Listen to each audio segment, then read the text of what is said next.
போகுது. வாங்க வீடியோக்குள்ளே போனால் எப்படி செய்யணும்னு பார்த்துடலாம். ஃபஸ்ட்டு வந்து 2 ஸ்பூன் மல்லி, 1 ஸ்பூன் ஜீரகம், 1 ஸ்பூன் சோம்பு. இதை வந்து எண்ணெய் சூடானது நல்லா பொரிச்சுக்கலாம்.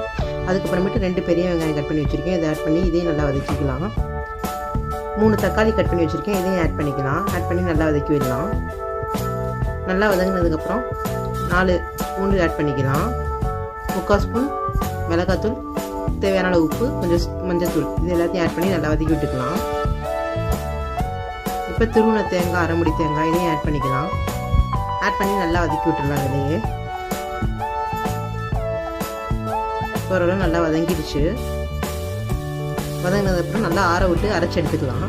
இப்போ பிரிஞ்சாலை வந்து ஒரு சைடு கட் பண்ணிக்கலாம். அதுக்கு ஆப்போசிட் சைடு இது மாதிரி கட் பண்ணிக்கோங்க.